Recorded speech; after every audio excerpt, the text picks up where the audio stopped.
We're excited for, unfortunately, our final panel of the conference. It's been quite the roller coaster and very informative, and looking forward to taking the knowledge that we've built here and turning it into action over the next year plus before next year's conference. But excited for this next discussion.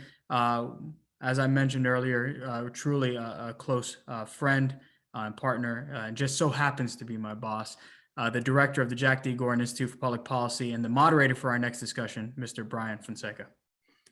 Thanks, Randy. And in fact, to your point earlier about us being so closely linked, I think we often get called Brandy just by default because they're not sure at times which one is which. But thanks so much for being the MC today. Orlando, thanks for such an exceptional panel moderating this last session, of course, to Gabriel, Jonathan, and Tatiana for some amazing remarks. I want to start by thanking the Perry Center for being a key partner of FIU and more specifically being co-sponsor of today's sessions. And so big shout out to Scott and the muscle that he's brought with him from the Perry Center to support today's discussion. Of course, I want to thank my co-editors, Dr. Gabriel Marcello and Dr. Orlando Perez, for allowing me to be a part of the book, Democracy and Security in Latin America, State Capacity and Governance Under Stress. I'm also grateful to the other 13 scholars that contributed brilliant chapters to the book. This morning, we delved into the first section of the book, which was really focused on security challenges to state capacity, looking particularly at key institutions charged with providing security. And now I'm grateful for the opportunity to moderate this second panel titled Examining Democracy in the Americas Through Case Studies. The spirit of this panel and this section of the book is to feature case studies that build on the first section and illustrate important security challenges and the various means by which states have, are, or should be confronting them. Deputy Assistant Secretary Steinhelfer and Dr. Perez did an exceptional job laying the foundation for the general challenges that fragile states face in the contemporary security environment. Still, there's tremendous truth to the old saying that the more things change, the more they stay the same. The region has long struggled both to deepen democratic reforms and to adapt effectively to the evolving security landscape. And that evolving security landscape comprises both a combination of old and emerging security challenges. When pressed at his confirmation hearing earlier this week by Senator Bob Menendez about the most important issue facing Latin America and the Caribbean, my friend and colleague, Dr. Frank Moore, the current U.S. ambassador designate to the OAS, responded that democratic instability and democratic backsliding in the region should be the biggest concern for the U.S. Frank went on to argue, and I think many of us agree, that Latin American nations are caught in this vicious cycle where weak states provide ineffective governance. That ineffective governance leads to high levels of citizen insecurity and unmet socioeconomic expectations. That produces disaffection and social unrest, which leads to challenges in state legitimacy and a decline in support for democracy. And that takes us back to reinforcing weak states. Still, to support the quote that Orlando cited from Francis Fukuyama this morning, it still takes a state. So now let's examine some of the approaches that states are taking in the region. In addition to the chapters we're going to discuss today, Brazil, Peru, and Venezuela, there are chapters on Argentina, Colombia, Chile, and Mexico. And despite clearly not being a democratic government, we included a chapter on Cuba as a point of contrast. And so the book is filled with lots of amazing examples that kind of parse through this intersection between state governance and security. So let me now introduce the speakers for the session. First, I'd like to introduce a close friend and longtime mentor, Dr. Luis Bitencourt. Luis is a professor of international security at the Perry Center for Hemispheric Defense Studies. Prior, he served as a consultant professor for the Global Defense Reform Program, sponsored Defense Education Cooperation Program that took place between the Perry Center and the Brazilian War College. He's served as a visiting professor at the Brazilian Navy War College and Georgetown University. He is author of numerous scholarly publications, including several on behalf of FIU. In fact, in 2018, he published a study for us on Brazilian military culture. In the book we're discussing today, Lewis authored the chapter titled Brazil, the Evolution of Civil-Military Relations and Security. Next, I'd like to introduce renowned scholar, Dr. Maiah Jaskoski. Maiah is an associate professor of political science at Northern Arizona University. She specializes in environmental and indigenous politics, military roles, security privatization, and borders in Latin America. She is author of Military Politics and Democracy, a book that I keep incredibly handy here on the desk, something that has really informed a lot of my understanding of militaries in the Andes. She published that in 2013. Her latest book, titled The Politics of Extraction, Territorial Rights, Participatory Institutions, and Conflict in Latin America, is in final production and now available for pre-order. I think those pre-orders ship July 1. I'm in that mix somewhere. In our book, Maiah authored the chapter titled Peru, Counterinsurgency and the Rule of Law During Re-Democratization. Finally, I'd like to welcome another longtime friend and collaborator, Dr. John Polga-Hecimovich. John is an associate professor of political science at the U.S. Naval Academy. His research focuses on the effects of political institutions on democratic stability, policymaking, and governance, with a particular focus on Latin America. His current work examines how lawmakers in countries with low capacity bureaucracies assure the effective implementation given public policies and how their choice of bureaucratic agents affects the likelihood of policy success. In 2016, I had the privilege of co-authoring with John and the always brilliant Harold Trincunis a study examining the culture of the Venezuelan military. And last year, John and I published a study through the Wilson Center that examines the relationships between Cuba and Venezuela. In the book we're talking about today, John published the chapter titled Venezuela, the Erosion of State Capacity. So for this session, I'd like to ask our speakers to briefly talk about the state of democracy and security in the countries they contributed case studies, and touch on some of the internal and external pressures that democratic institutions, particularly security institutions, are facing. After opening comments, I'll drive a conversation for about 30 minutes and then weave questions in from our audience. And so I'd like to go in the order of Luis, Maiah, and then John. And so with that, Luis, with the beautiful background you have, I'm going to cede the floor to you.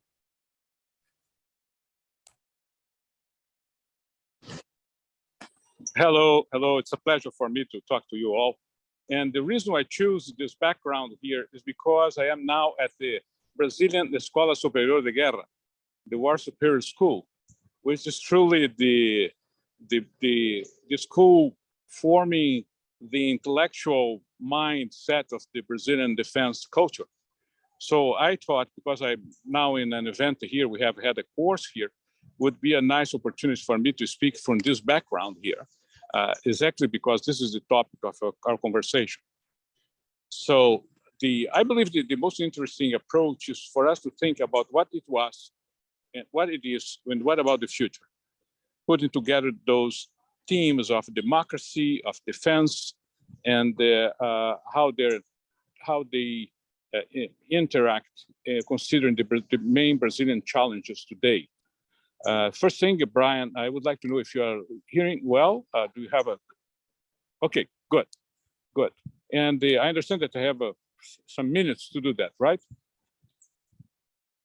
Yes, 7 to 10. Oh, okay, let me keep to the time. So the first thing I believe is important to take into consideration is that Brazil does not have per policy, per strategy, per tradition, does not see any enemy, any rivals in the hemisphere. So as you may imagine, to coin a military in this context is relatively difficult, because what kind of threats you face. And Brazil expressed this in the defense strategy, national defense strategy, that Brazil is a country that per tradition and conviction does not have enemies, at least border enemies. Then to define military is based basically on traditions.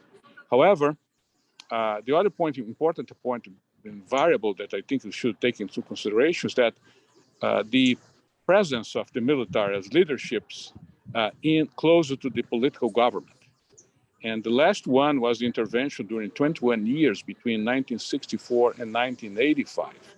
So this affected enormously the military ethos and, of course, democracy, or the political ethos of the country. And the Brazilian dictatorship was not a traditional dictatorship, because every 4 years there was a new general coming to power in an indirect election, so as a sensation of some quasi-democracy operating. So it's very different from what we had in Chile or in Argentina or other countries in the region, giving us a sense that some political evidence was happening there. So this is the first important thing to take into consideration. But also the military ethos was very affected in that. So when the military emerged, or the country emerged from this period of 21 years, there was a repositioning of democracy and also of the military in this establishment in this country. And this was a slow, complex, difficult for the military, and it was basically because the political power did not want to engage with the military, and because the military were somewhat happy by not being touched by the transition. But in the end, they were forced to reform. And this was the point that they approached in our chapter, showing how, despite of the initial denial, they were forced to change, and change it tremendously over the last 20 years by creating ministers of defense, civilian minister of defense, policies of defense, strategy of defense, white books. So there was a cultural change in the Brazilian military. So this is one point. When you see, in the last administration of Bolsonaro, there was always this concern because Bolsonaro, President Bolsonaro, put many of the retired military in political positions, how this would affect the military ethos in Brazil. The good news is that it did not affect so much so far, but we have to see how the country or the president or this presidents will evolve, because we have elections this year, and there is an expectation that how much the military would be involved or not in the process. The good news is that the military have been relatively apolitical despite of being more close to this administration. The other critical point to consider the military is that they don't have any strong military threats outside of the country or the borders, but they do have in many of the cities, the main cities of the country, they do have serious crime problems, including Rio de Janeiro, where I am right now, São Paulo, or these big cities, and lots of crime related to drug trafficking.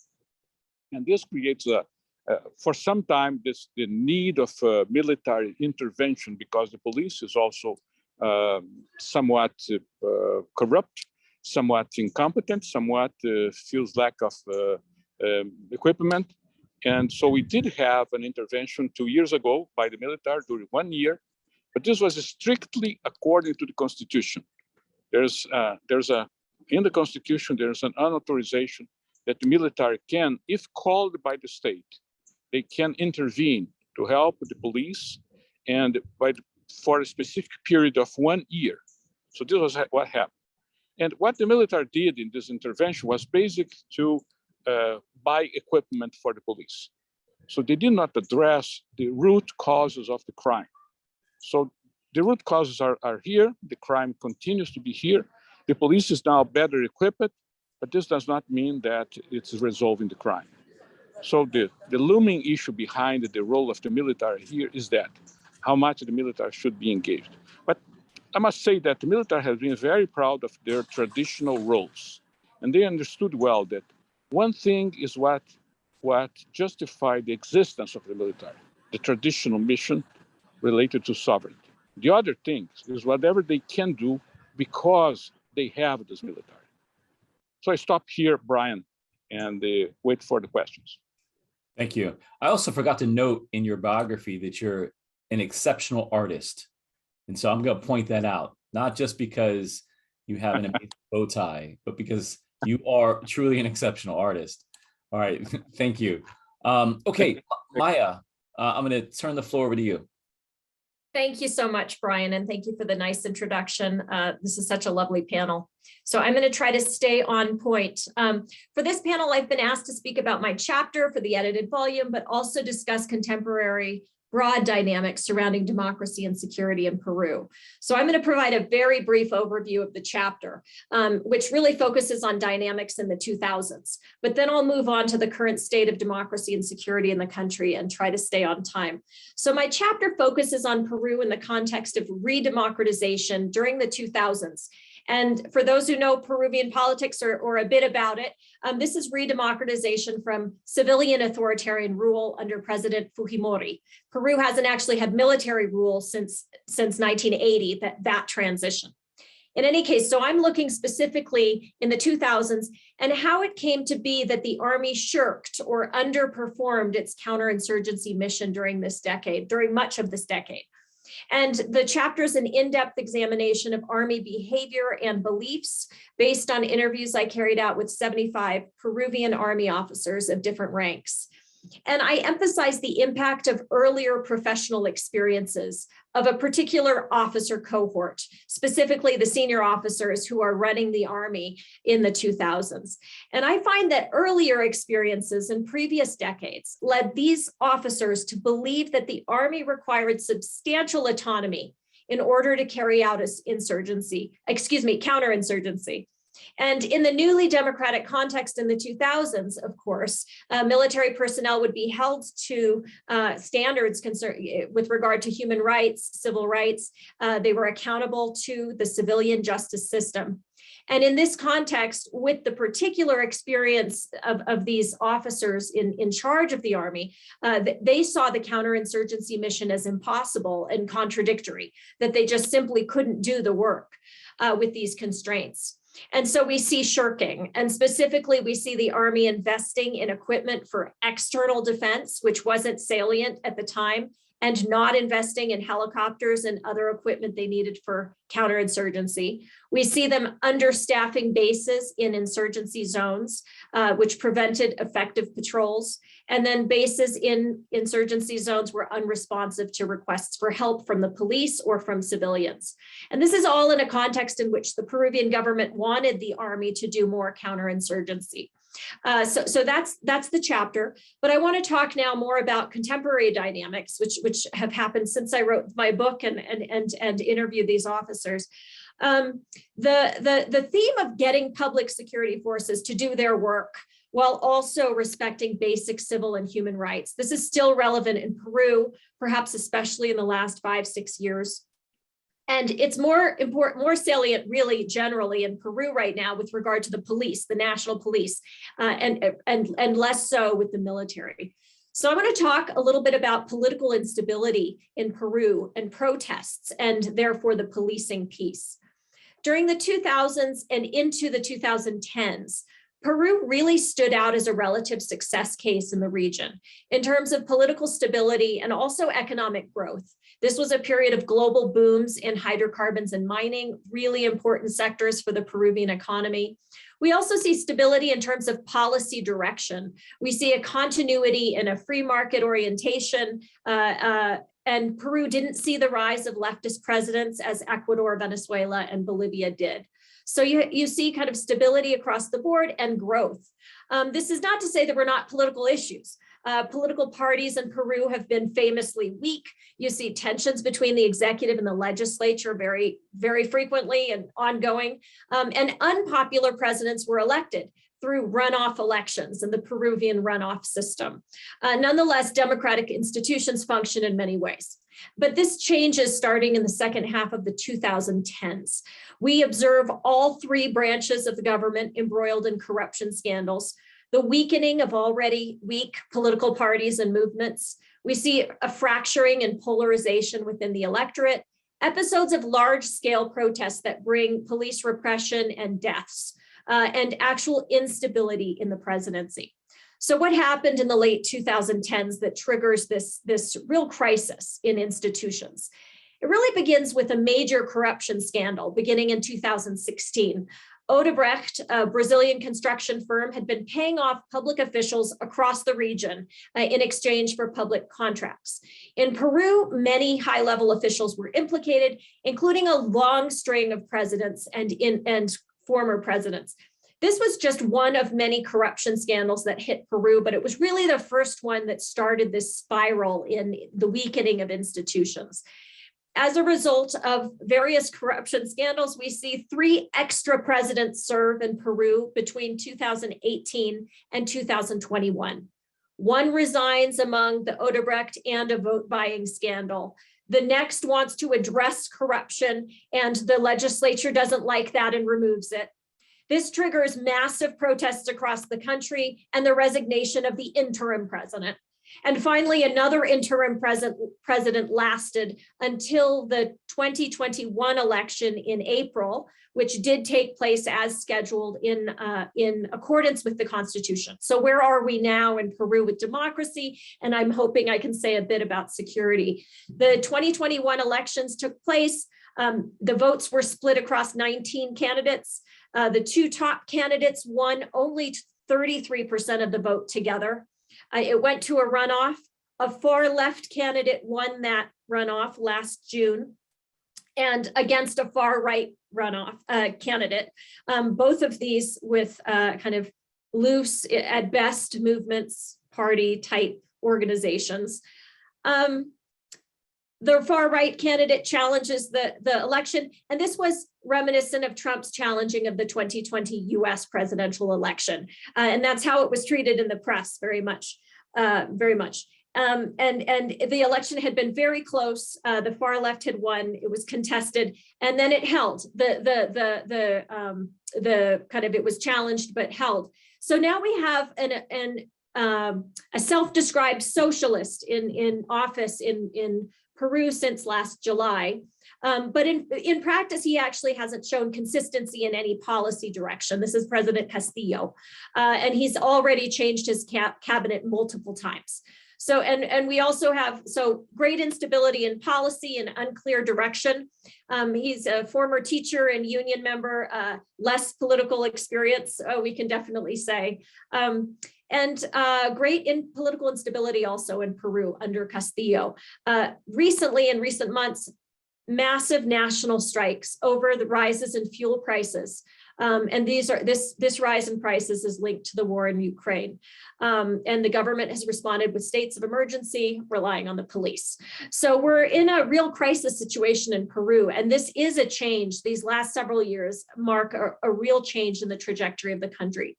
So where's the security question in all of this? Well, one question, given all of the turnover in the executive, we ask, what's the role of the military? Did the military play a role in any of this? The military did not. So you don't have military intervention in politics with the changeover in the executive. In the 2021 election, something very interesting did happen that involved the military. A large group of retired military officers sent a letter to the Military Joint Command stating that they would not accept Castillo as president. This was during the contested election debate. And this was seen as an attempt to pressure the Joint Command to take their position. This action is interesting because retired officers in Peru are very organized and very linked to the military as an institution and active duty officers.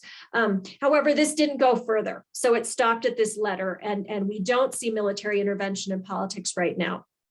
Beyond the question of the military and politics is the security realm. The military continues its kind of main role right now, continues to be counterinsurgency in small pockets of the country against this very small armed insurgency linked to drug trafficking and the cocaine trade. But the police really comes in the story when we think about democratic crisis in Peru today. Like I said, there have been these widespread nationwide protests and explosions of violent protest in some cases. And the police is called on to control these and has been quite repressive in many cases. And so this is a question, aggressive security to control widespread protest, but also respect for human rights. And so this is a big question. And I guess the last thing I'll say that I haven't been discussing, but since the 2000s, we don't just see political protest, which is what I've been talking about. Since the 2000s, we've seen in Peru mining protests that have attracted attention internationally, beyond the region as well, for their size and for the violence that it brings on, including many deaths from police repression. And so this is another security theme to watch, security for the mining industry and the repression of the police that's involved. And it brings up not just the question of just general police repression, but also the question of the police's connection to the private sector. The police makes arrangements and agreements, negotiations with private mining firms. And so there's just a very real question about the public nature of the police as opposed to privatization and capture. So that's what I'll say. I hope I've stayed within 10 minutes. Thank you so much. Excellent job, Maiah. Thank you so much. All right, John, over to you. Wonderful. First, thank you, Brian, for your invitation to participate in the conference, and to you, Orlando Perez and Gabriel Marchella, for your invitation to write about Venezuela and participate in the book. Everyone here that's listening is probably aware of Venezuela's recent democratic trajectory. The country has the unfortunate fact of being one of 3 dictatorships in the region, along with Cuba and Nicaragua. It makes it difficult, as such, to discuss, democratic security, right? Instead, I think there's a more fundamental question of stateness, and how Venezuela's security capacity and stateness may affect its potential re-democratization, right? So far, a lot of the discussions that we've seen in the hemisphere about Venezuela, or internationally about Venezuela, are focused on negotiations to have free and fair elections, and in some cases, or in many cases, to simply get rid of the Nicolás Maduro regime. But I'm not sure that is a guarantee that there will be re-democratization in the country, and I think security capacity has something to do with that. So, stateness, this idea of stateness refers to the ability of a state to effectively exercise authority and implement policy throughout its national territory, or to administer the provision of some basic set of services. Following this definition, and a classification scheme offered by Robert Rotberg and others, Venezuela in 2022 is a failing state, right? It might not be as failing as it was a year and a half ago, but it's still failing, right? And that is because, ultimately, under Nicolás Maduro, what we have seen is the expansion of ungoverned spaces in the country and the internationalization of criminal violence. Right? The country faces external threats to power, internal threats to its power, and an inability to guarantee human security and protect its citizens from one another, right? Simply talking about the implementation and exercise of rule of law. We might even speak of the feudalization of Venezuela, right? Or the 19th centuryization of the country, right? And ultimately, and I'd be happy to discuss this more in the Q&A given our time constraints, a bunch of scholars point out that low stateness is a threat to re-democratization, or a threat to democracy in general. And in Venezuela's case, this would suggest a threat to re-democratization. Okay, so let me go through a couple of these threats to power in the country. First of all, we have external threats to the central government's power. And this refers specifically to ex-FARC splinter groups, right? La Décima Frente, or the Frente Martín Villa, the Segunda, Marquetalia, the ELN, the PCC from Brazil, right? And last year's conflict in Apure state is an example of this, where the ex-FARC splinter groups possibly had informal agreements with the Venezuelan FANB, the Fuerza Armada Nacional Bolivariana. And as the informal agreements between the two groups broke down, or the informal agreement singular broke down, the Venezuelan military tried to crack down and was unable to, and had to send forces from Caracas that ultimately were not really victorious at repelling the guerrillas. Right? This is incredibly worrisome for the Venezuelan state. Okay, we have other cases of this in Bolivar State, in Anzoátegui, and in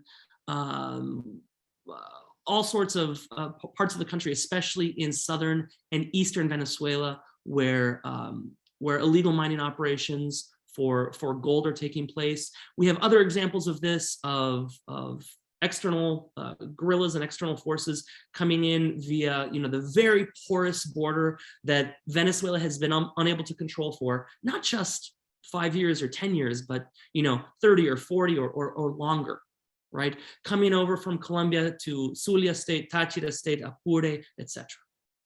Okay. Secondly, we have internal rivals to the state's power, right? And more than even these foreign groups, it's the internal rivals that are true threats to its sovereignty. This includes pro-government and anti-government colectivos or collectives in urban neighborhoods. It includes numerous organized criminal groups like the often intertwined pranes, right? The gang leaders who oftentimes run the gangs from prison. And at least a couple of instances have gone to prison voluntarily to escape law enforcement. It's that kind of backwards world, right? They're often intertwined anyway, pranes with the megabandas or mega gangs, and then the syndicates or sindicatos in the mining areas of eastern Venezuela. And in many cases, these groups have actively preyed on the state's absence or displaced the state in both urban and rural areas, right? We know that in the cases of the penitentiary system and certain violent urban areas, the government actually voluntarily ceded a sovereignty to these groups that it could not control, right? And so we see violence that has erupted in recent years between the state and criminal groups, which is the result of bandas and other non-state armed actors attempting to gain broader territory control amid a power vacuum fueled by a lack of state presence. And that's the second group: external threats, internal threats, and then lastly we have human security and the inability of the Venezuelan state to guarantee its human security, and the inability to protect citizens from one another, which is one of the basic functions of a state. We know that Venezuela has among the world's highest homicide rates. It's difficult to pinpoint exactly what the rate is, given a lack of transparency and available data, but we know it's high. We know that Venezuela probably has among the lowest, if not the lowest, trust in its own national police across the Americas, right? We know that the justice system is ineffective, unreliable, and politicized. And so citizens don't trust the courts, right? And we know that the state is a predator, right? The Operación de Liberación y Protección del Pueblo sweeps that state security forces have carried out in violent, often poor urban neighborhoods, especially in Caracas, have resulted in kind of the indiscriminate killing of people without the application of the rule of law, right? Maybe akin to the Bope in Brazil, right? And we have, an internal focus of the state security apparatus, not an externally focused one, an internal focused under authoritarianism of the Bolivarian National Police, of the FAES, the CICPC, the SEBIN, the DGCIM, all of these intelligence organizations, military counterintelligence and state security, that's focused on weeding out potential opposition threats to the government rather than necessarily the non-state armed actors. Okay, so the causes of this, and I'll be wrapping up, Brian, in just a minute. The causes of this, Robert Rotberg tells us that state failure is largely human-made. It's almost never the consequence of some exogenous shock. And in Venezuela, we know that the problems the country is facing today are the result of economic and political crises that are human-made. And secondly, the state's voluntary abdication of power, right? Giving the pranes control of prisons was an idea of the government, right? The creation of the so-called zonas de paz in Caracas, the peace zones, where the government attempted to limit violence and therefore gave control of entire areas to gangs or colectivos in exchange for a promise of keeping the peace, right? And promising that government officials, including state security forces, would stay out of those areas.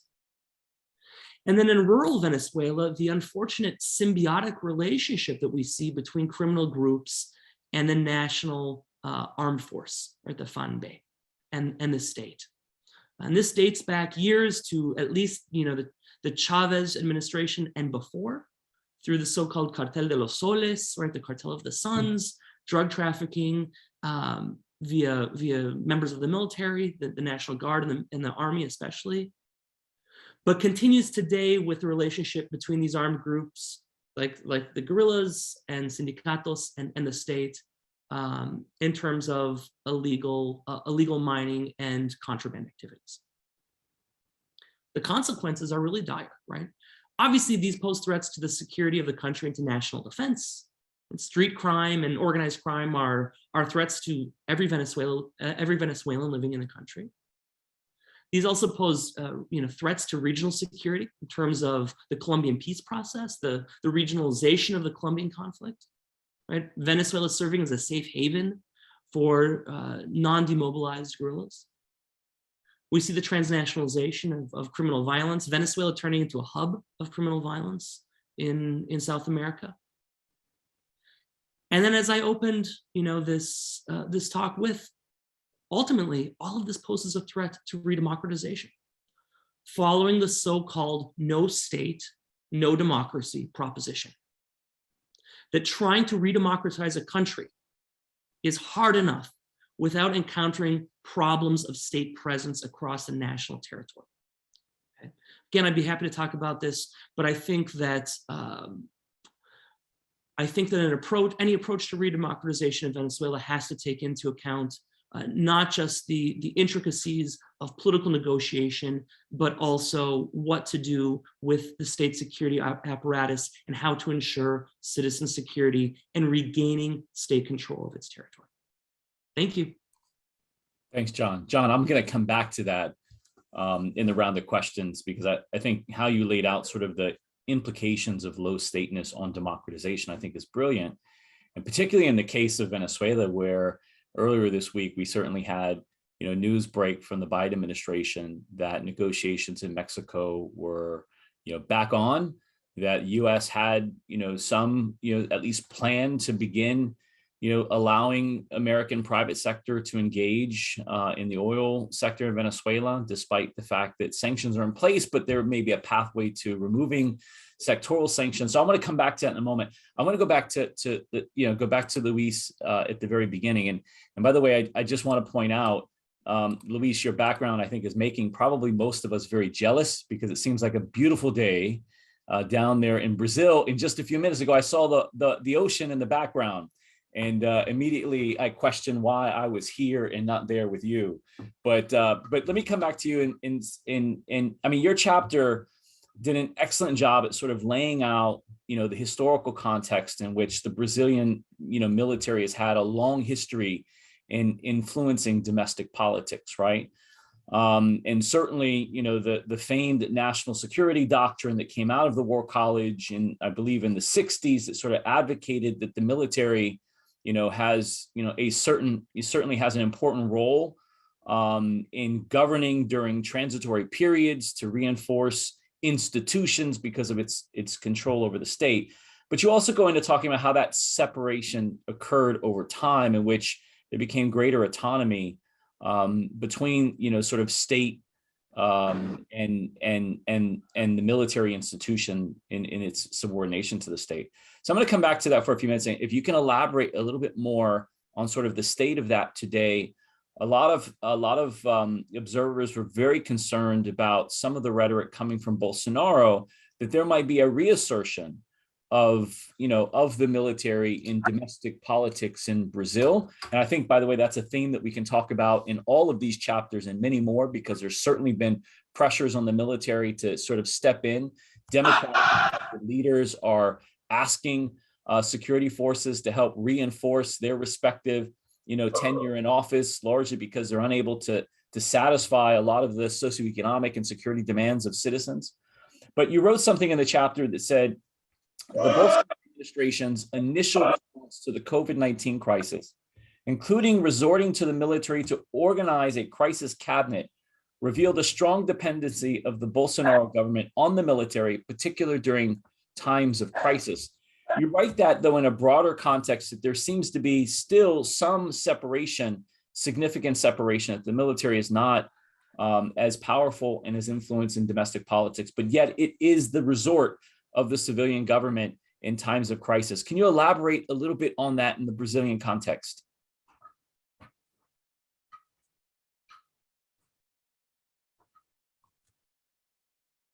I think he might have frozen. All right, I'll come back to it. It was a tough and loaded question. I get it.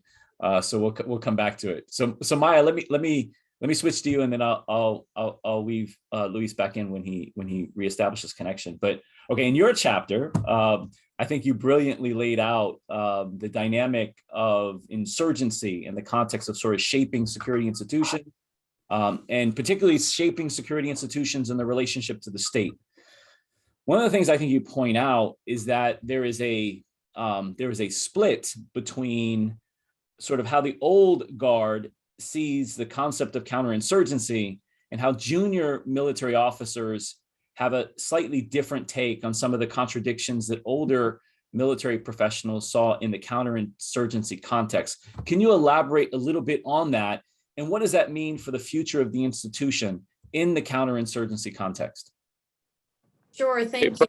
Well, what I found was that, so first of all, these senior officers had a particular experience, as I said, in the 1980s and 1990s serving in the military. Their experience was actually, first of all, designing and tweaking and redesigning counterinsurgency strategy and doctrine. So it really had been left on the institution to do this part alone, with civilians not taking the lead or being involved and probably being overwhelmed from what the literature says. So they had experienced designing and running doctrine without help from civilians. But then also on the ground, they had conducted really aggressive counterinsurgency operations without kind of being held accountable largely. And so, horrendous human rights abuses took place on all sides of the conflict, and definitely on the army's on the army's part. So that was the context, and they took from that, these senior officers who had served in those decades, and especially the 1980s into the early 90s. They had taken from that they absolutely needed autonomy to be able to carry out aggressive counterinsurgency. It was what they knew. And that was their lesson. But kind of interviewing them, they would talk about how, well, civilians will necessarily get harmed and caught up in the conflict. They'll get shot in the crossfire because you can't tell who an insurgent is. So this is one of the things they would commonly say. And they would say, international humanitarian law just doesn't make sense in the counterinsurgency environment. So, this was their story. Junior officers said, it's not like what the senior officers say. I'm assigned to a base. I know where the insurgents are. They're in the jungle and they have weapons of war, is the term they would say, that they bought with drug money. I know what they're carrying and that they're the guerrillas. Whereas if you see a peasant with a gun, it's a shotgun or a rifle, for kind of self-defense, they're different. And they're near the towns and, totally different reality. And so, and these junior officers are basing, of course, they base their view on their own experience, but their most immediate experience, where they say, no, I am on a base now, and this is what I'm doing. So kind of very different perspectives on counterinsurgency. What do we take from this? I mean, and I'll be short because I see Luis is back, which is wonderful. But what do we take from this for the future? I mean, what my research suggests is that, when these junior officers fill out the senior ranks, kind of aggressive counterinsurgency within the confines of international humanitarian law would be possible in Peru. That's kind of what my research suggests, because these junior officers had a different kind of experience. I haven't done the in-depth research since my book project. So since that first book project. So I don't know what that cohort is talking about now, but that's what my research would predict. It also kind of teaches us the importance of taking very seriously officer experiences and cohort experiences. And there are, as we know, those of us who study militaries, there's the hierarchy, there's a tendency toward becoming more conservative and more institutionalized as you move up in the ranks. We know this about hierarchy, including in the military. However, there are also very important cohort effects. What did a particular cohort go through, whether it's in politics or defense, and to take very seriously that, because when they move into the upper ranks and are running the institution, that will inform what they do and how they behave. And I think Luis's discussion of the transition in Brazil is a perfect story of this as well. Like these officers who were trained in the ESG, what they did, and then transitions later with different cohorts. So, and then I guess I'll just also on Venezuela, kind of a fantastic book that also takes seriously cohort effects is Harold Trincunis's first book on the Venezuelan armed forces. So in any case, I'll just stop there. Thank you. Thanks, Maiah. I have some follow-ups, but I want to get Luis back into the conversation. Luis, I think you heard my very long-winded question, but if you can tackle sort of that relationship between the Brazilian military and its involvement in politics today in the Bolsonaro era. Yeah, I got partially, Brian, but I believe I can get a guess on that. Let me also put together a question that Gabriel put in the chatting. So it was basically asking what we should do to help strengthening the military foundations in a democracy, which, I mean, we know about what weaken the state, but what really helps to strengthening that. So let me put together your question with this one, because I think they are related. My bet is that although politically, Bolsonaro, particularly him, tried to put the military in the equation, to use that as a sort of veiled threat, in the end, this is just a political movement for him to keep going. He needs to have strong threats as part of his political approach. And he is now fighting against the high court here in Brazil as the main enemy. So he needs to have this quarrel with the different enemies to promote his agenda. But I believe that the military today are more mature. The military foundation are more mature than they were in the past. And they know what happened when you get to the power in a not democratic situation. So, and the reason for that, now I go to the point that was raised by Gabriel. You see, there's a school here. Behind those walls was where they conceived the national security doctrine, the Doutrina de Seguridad Nacional, or the doctrine of national, the Doutrina de Seguridad Nacional, that was exported to many countries in the region, and that offered a logic, a rationale for the military intervention in the states in the past. So this thing was conceived here, just in the same buildings. Now, in the same buildings, there's a completely different approach. I think they understood the value of democracy, they understood the world is different now, has changed.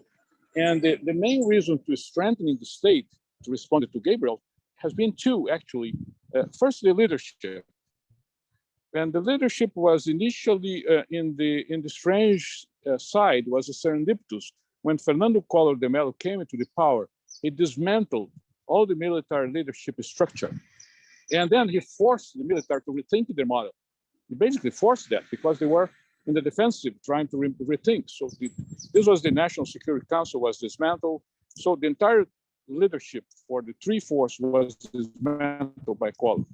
And then later came Fernando Henrique Cardoso, and came in 1994 and came with a new model, essentially having the military to rethink what they should do, redesigning the model of Minister of Defense, policy of defense, etc. And then comes the third factor, which I believe is quite important. The military have excellent schools in Brazil, in all levels and all services. And these schools have been extraordinarily important by changing the perception or the approach of the military. And they go since the military high school to the high level, to higher education schools. And I give one example. The course we are given in the Brazilian Escola Superior de Defesa, new school in Brasilia, and here at the Escola Superior de Guerra, both have courses of master's degree, young people, young civilians, attending course with generals, with colonels. So this is a fantastic progress when you think about what it was the Brazilian military culture. Therefore, when I put together the evolution that they had, and I think the key point was the one that I taught, the dog that did not bark in the chapter, was when in 2014, Dilma Rousseff was a president, assigned to be Minister of Defense, a gentleman, a politician from the Partido Comunista do Brasil, the Communist Party, which is the enemies of the military forever. And then the three military commanders, they recorded supporting statements to the new minister, even though he was from the Communist Party. So this was the moment of real change. It was the moment in which we were expecting the military to react negatively, and they did it positively. And moreover, it ended up being an excellent Minister of Defense for the military. So the point is that although the provocations will continue coming from Bolsonaro as part of the political agenda, I believe in the end, the military will not get involved in the politics. Thanks for that, Luis. John, I want to come to you. I mean, you made some great observations about sort of some of the distinctness of your chapter in the broader context of the case studies, particularly giving, you know, the decades-long unraveling of democratic institutions and sort of the purging of these institutions, and of course the roping of the military and security institutions into, you know, the regime for pure survival. Right, the regime has always felt somewhat threatened by the military as the prospects of change. Right, and so I want to talk a little bit more about, you know, this idea that you referenced about state, sort of the low stateness and the prospects for, you know, democratic transition, right? Because a lot of that talk is going on now. How do these institutions rebound in a post-authoritarian environment? You know, given the fact that they've spent, you know, a long, there's been decades-long purging in these institutions that have aligned them, you know, sort of with the authoritarian leadership. So what are some thoughts that you have in terms of how that post-authoritarian transition will play out in these institutions? Well, wonderful question. There is a bit of background. You know, first of all, this idea, no state, no democracy proposition, basically says a secure state is necessary before a country can enjoy democracy or economic development. And the logic is that a state, or that states endowed with a monopoly on the legitimate use of force over their territory, are able to establish coherent institutions, right, like a functioning bureaucracy, and the elements needed to deliver services and construct a sound legal system. And that allows them to democratize more successfully than those places without those tools. So that's why this is important, right? I think that there are really big implications for transitologists, we might call them, right? People who study transitions to and from democracy. So, you know, even a person, an individual, a president, wholly and fully committed to democratic reforms could find it difficult to establish and sustain a democratic regime without, you know, first attending to the myriad weaknesses of the country's state and security forces, right? So, this is about institution building. A transition is as much in Venezuela about institution building as it is about these other things, because we've seen 20 years of the destruction, the personalization and destruction of institutions, as well as, more than anything else, the politicization of these institutions. That includes the state security forces, right? So I published an article in the Latin American Research Review 2 or 3 years ago on politicization of the Venezuelan military that began after, well, really began when Chavez came to power in 1999, but accelerated after the failed 2002 coup against him. And so what we see is, over time, a gradual effort to coup-proof the government by Chavez. And coup-proofing meant, among other things, not just handing out goodies to members of the military or turning a blind eye to illicit businesses, but actually purging the institution of people who are deemed to be not sufficiently loyal. And that accelerated under Nicolás Maduro, in part because he didn't command the loyalty of the armed forces the way that Chavez had, right? And so this accelerates after Maduro comes to power in 2013. And we see, many more excesses in what Maduro does with the armed forces and the autonomy he gives to certain state security forces.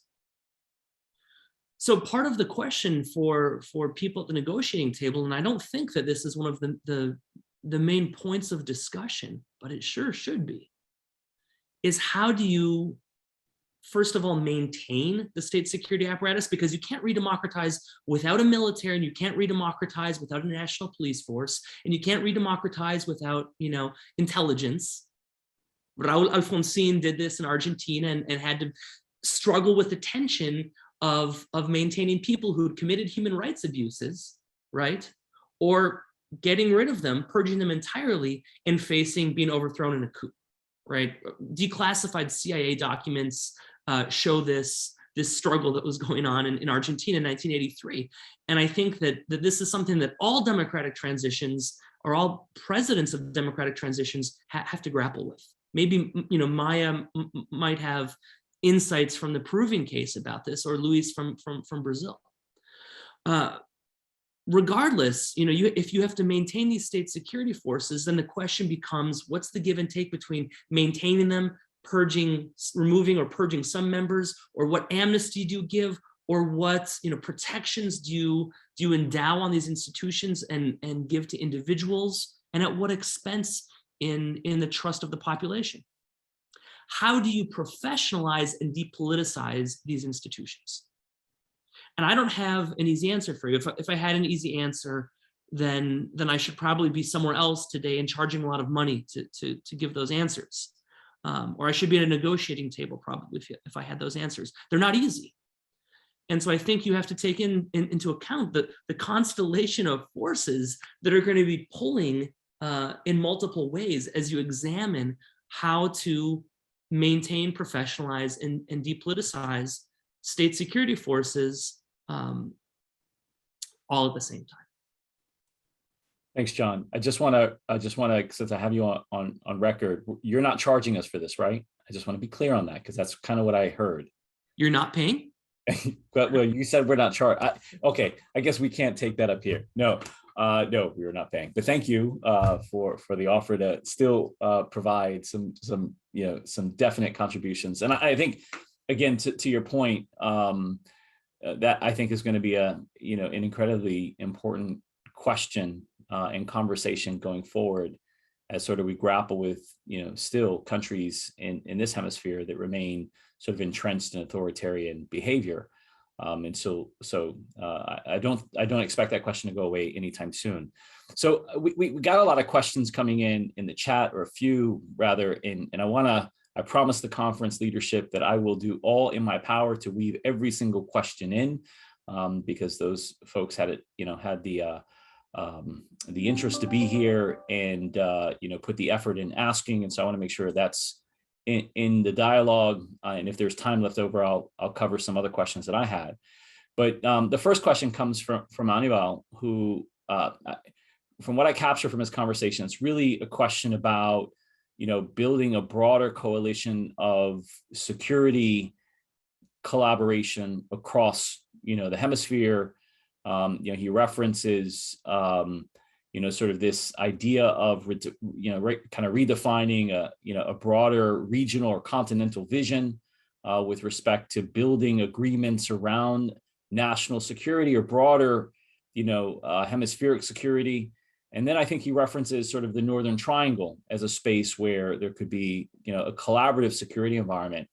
I'll leave that question open to either of you, but anyone want to take and again, multiple speakers can jump in, but what are your thoughts on that, on sort of that idea of, sort of broader security, coalitions or treaties that sort of, double down on bringing nations together under one umbrella to sort of charge the security, of their nations forward? John, you blinked at me, so I think that means you want to go first. That's what I understood from a blink is first. This is a terrific question. I'm going to approach it skeptically. The answer is skeptically, and maybe someone else can jump in and be more of an optimist. But Latin America, if the region has anything in common, it's the remarkable inability to forge and maintain regional agreements, right? Even in the simplest of ways. And Andres Malamud and others have done wonderful work discussing, the region's inability to integrate, which oftentimes is driven in recent years more by ideological commonalities and differences rather than kind of long-term economic or security interests. Right? We even see that with countries, states' inabilities to pay what's owed to the OAS, right, or to denounce the OAS, which is kind of the closest thing we have to a regional organization, in the hemisphere. So security collaboration becomes, I think, even more difficult because of what that implies for sovereignty, and because two of the countries in Central America, Panama and Costa Rica, really don't have armed forces in the traditional sense. I mean, you can have intelligence sharing for sure, but I approach this skeptically. I don't think that there's a great opportunity for it.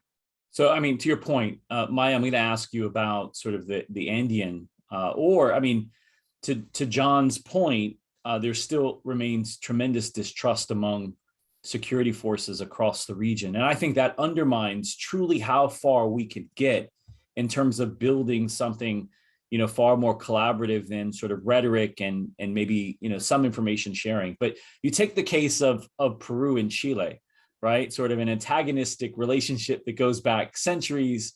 It still remains an important referent for the Peruvian security orientation. The Chileans are still largely, the perceived enemy of the state.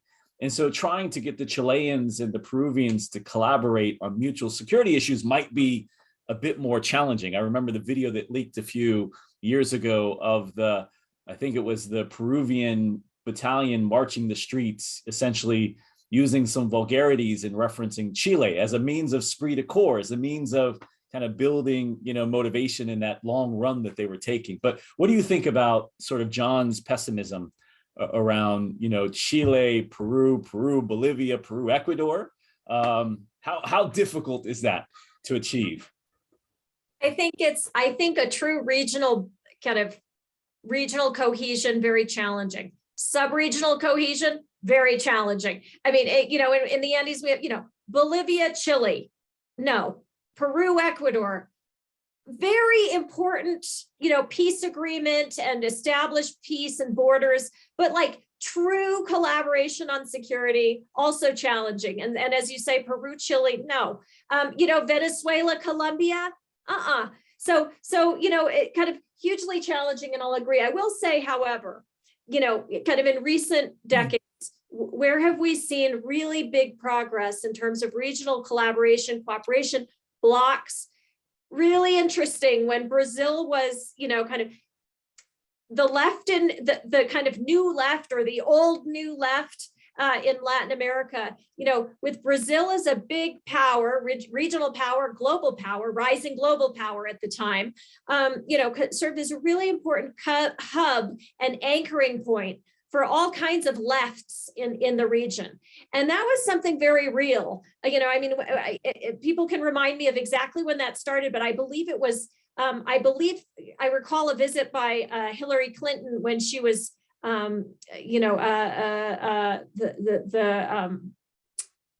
secretary. So I think, so in any case, we're talking late 2000s, when this was really coming together, and it was cohesive enough to really scare the United States government, and that was really interesting. So I think if you can kind of, I think certain motivations can bring countries together on certain very basic kind of values and goals.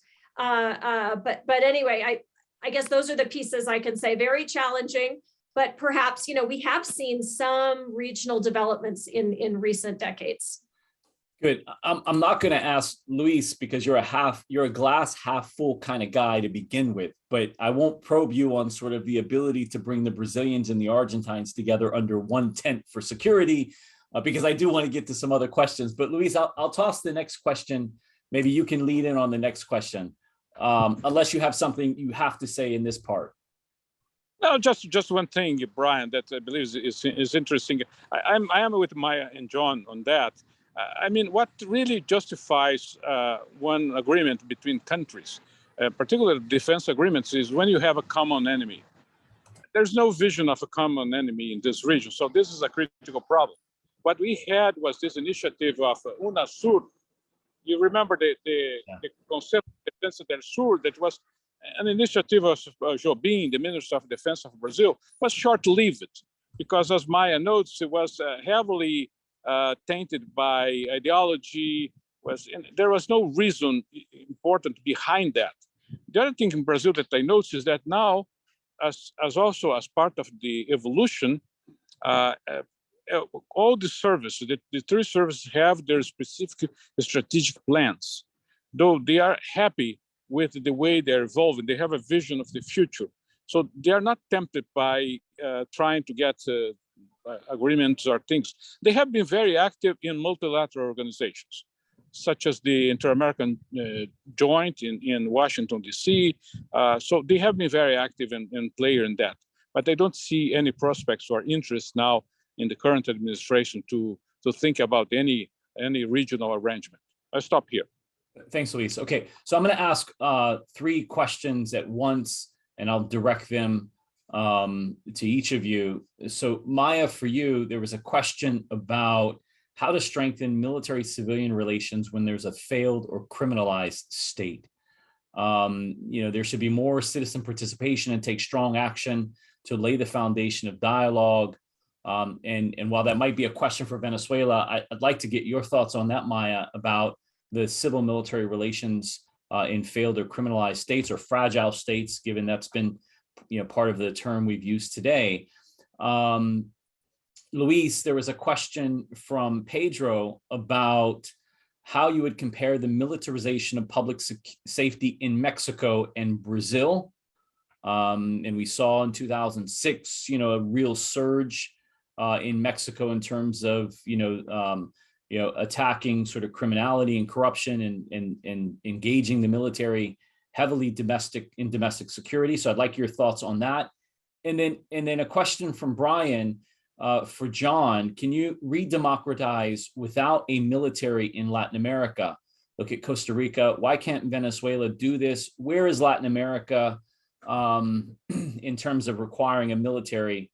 And so if you can talk a little bit about sort of democratization in the absence of a military force that can monopolize power, which I think is maybe where, kind of an extension of Brian's question. So if you can take those three, we'll go Maiah, Luis, John, and then I have two more questions to weave in before we wrap up. Yeah, thank you. Good question. How to strengthen civil military relations when you're dealing with a failed state. So So I'm not sure that my answer will satisfy you. In fact, you can strengthen civil military relations, but maybe not democratic civil military relations, and not the kind of civil military relations we would kind of ideally like for those of us who care about strong institutions and stability. What I believe, as I understand it, what we're really seeing in Venezuela are, since Chavez and continuing to the present, are in fact quite strong civil military relations, where the military is kind of loyal to the Chavistas and in power. And how has this happened? Well, it's tied up in partly ideology and kind of indoctrination.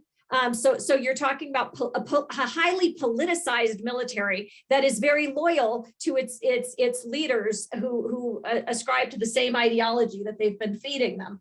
Corruption, kind of open links between the military and criminal actors and benefiting from that financially, and entangling the military institution in criminal activities such that it's loyal to the government because the government isn't punishing it and the new government might punish it. So, kind of entangling the institution in criminal activities can keep the executive in power and stable, because if that executive leaves, the new one might actually try all of these officers and soldiers for criminal activities. And handing out resources, resources of the state, increasing salaries, increasing benefits, giving promotions. And so these are things happening, for instance, in Venezuela, where you have kind of strong civil military relations. If we're talking about civilian authority over the armed forces, it's starting to really start to look like what we talk about as neo-patrimonial rule in Africa, excuse me. So we can have strong, it's strong as long as that executive stays in power, but the system encourages them to stay in power. So that's kind of a very dark story. I don't know if those are the strong civil military relations you were hoping for, but we're not talking about where is the strong state here? Nowhere, of course. We're talking about a failed state. So this is not a strong military institution with kind of as a bureaucracy that I'm describing. This is a highly politicized and manipulated and corrupt institution that I'm describing. But that's the way to have civilian control where the state is that weak. Thank you. Thanks, Maiah. Luis. Okay, well, Mexico and Brazil, very easy to respond because there's a big difference between one reality and the other. While in Mexico, I believe the Constitution allows for the military to be involved in internal crime fighting, and even in sometimes in police actions. In Brazil, the Constitution just allows that in very specific situations in which the governor requests the help, and for a limited time. And the military, as a culture, they don't like that. They don't appreciate to be involved in crime fighting. They understand that there's a huge difference between the police action, enforcement action, trying to find evidence to fight crime, and what they are able to do. In the times in which they were used in these circumstances in the past, for example, to invade a favela in the past, when they were installing UPPs, they were basically using the military tanks to go and break some barriers that were put there by the drug dealers, and then to make the police get in the favela. It worked. But in the more distant past, when they used the military to take it to the favelas and invade that, the number of collateral damage was terrible, was high, and was very bad for the military image in Brazil. So they prefer not to get involved. To supply this lack of force action and enforcement action, the government created some time ago, some 20 years ago, a police unit, special police unit formed by police from different states that one special police to act in many states is a sort of SWAT battalion of police that's better equipped, is better trained, and then can go to different states and act, and they are not military. but they have strong equipment and good support. So the military are out for this process. And in Mexico, they are much more protagonists in the crime fighting. Thank you. Thanks, Luis. John, you're gonna end up closing us out because we're at 12:30 in the mark, and then I'll make some wrap-up comments. But in rereading Brian's question, it's more about the fundamental need for the military as a whole, in sort of drawing the case that you can re-democratize without a military institution. Any thoughts on that? I know that's a tough question, but what do you think about? Yeah, go for it. It's a wonderful question. Thank you for the question. I think you can re-democratize under two conditions without a military. First of all, if there are no or limited external and internal threats to the central government's monopoly on the legitimate use of force, right? That's number one. Or two, if a third party agrees to guarantee the country's external defense, like the United States in Costa Rica and Panama, right? I also think it helps for the state to be small. There's a big difference trying to govern without a military in Costa Rica versus if that were to be the case in like Brazil or something, right? Size matters. And unfortunately for Venezuela, it's a place that possesses none of these conditions. It has lots of threats to the central government that requires the military to enforce the rule of law. Or at least, if not to enforce the rule of law, to put down threats to its, the central government's monopoly on the legitimate use of force. And after the US's experience in Afghanistan and Iraq, I don't really foresee the United States being eager to go and institution build in Venezuela. So I think that it's a wonderful idea, but I'm not sure that Venezuela is the place where that would work very well. Thanks for that, John. Okay, so this is going to conclude our session. I want to thank Maiah, John, and Luis for participating in what could have been a much longer dialogue. There's so much to say about this topic, but there's no doubt that your chapters truly enriched the text overall. And so I'm grateful for the opportunity to have you here talking a little bit about some of that dynamic at the seam of democracy and security, particularly in the cases that you the three of you took on for us. So thank you so much for that. I want to, in sort of closing of the conference, apparently I have been given the close the conference role. And so in closing for the conference, I want to, thank all of our speakers. I want to thank, those that attended from across, the hemisphere that participated in the dialogue throughout this week. I thought we had, 4 days of incredibly rich discussion on a wide range of security themes facing our hemisphere.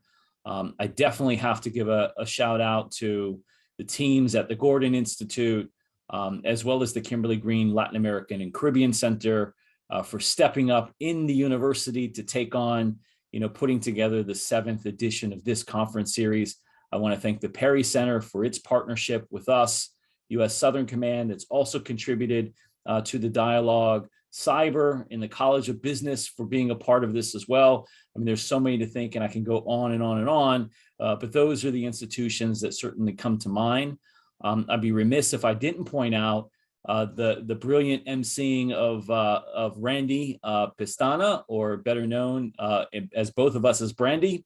He, as my partner here at the university, did an amazing job at emceeing the week's events. President Luis Guillermo Solis, the director of LAC, for again being a part of this and his incredible insight in support to putting together the agenda. Jose Miguel Cruz, Eddie Madero from the Gordon Institute, sort of leading on the social media, digital media, marketing, comm side. Lindsay from LAC, who did actually probably most of the work, but she did an amazing job on the back end, supporting in the translations. Our translators who did an amazing job. Again, I don't have a formal list in front of me, but there's lots of people to thank. I will sort of close by saying that all of these sessions will be available on YouTube. In fact, I think days 1 and 2 of the conference are already up on the Gordon Institute YouTube page, and will be out there in digital, in the digital promotion space very soon, this panel as well. And so with that, onwards towards the 8th Annual Hemispheric Security Conference in 2023. And I hope that you all join us again for that. And so with that, I bid you all a great day. Thank you so much for being a part of this.